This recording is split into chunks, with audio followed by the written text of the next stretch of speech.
আসসালামু আলাইকুম। আমার কাছে যে পানির বোতলটি দেখতেছেন এটি মুক্তা পানির বোতল। এটি মুক্তা ড্রিঙ্কিং ওয়াটার নামে পরিচিত।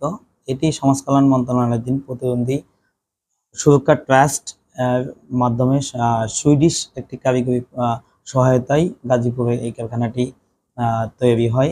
এই কারখানাটি পরিচালিত হয়। এই পানির বিপণন অনেক কম হলেও এর চাহিদা অনেক বেশি।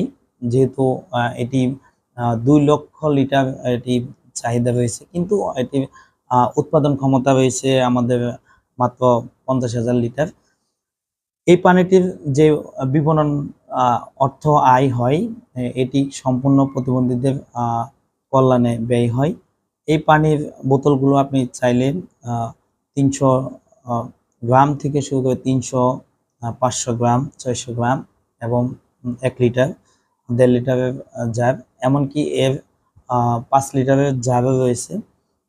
তাছাড়া এর ২০ লিটারের জারও রয়েছে। কিন্তু এই পানি আ সরাসরি মাটির নিচ থেকে আ তৈরি হওয়ার কারণে মাটির নিচ থেকে আ উঠানো হয় এবং এটি অত্যাধুনিক আ আ রিভার্স অসমোসিস প্রক্রিয়ায় এটি আ বোতলজাতকরণ করা হয় খুবই সুরক্ষায়। এটি গণপ্রজাতন্ত্রী বাংলাদেশ সরকারের একটি নির্দিষ্ট আ চুক্তির মাধ্যমে ২০২১ সালের মে মাসে এটি আ শুরু হয়। এই পানিটি বাংলাদেশের সরকারি দপ্তরে আপনি বেশি ব্যবহার করা উম দেখতে পাবেন। যদিও আপনারা সবাই এই পানিটি ব্যবহার করবেন। এটি যত বেশি ক্রয় করবেন ততই আমাদের আ বিপণন এবং অর্থ আসবে এটি প্রতিবন্ধীদের কল্যাণে ব্যয় হবে। আশা করি সবাই ভালো থাকবেন। পরবর্তীতে কোনো ভিডিও নিয়ে আপনাদের সামনে আসবো। এই পর্যন্ত আল্লাহ হাফেজ। শুভরাত্রি।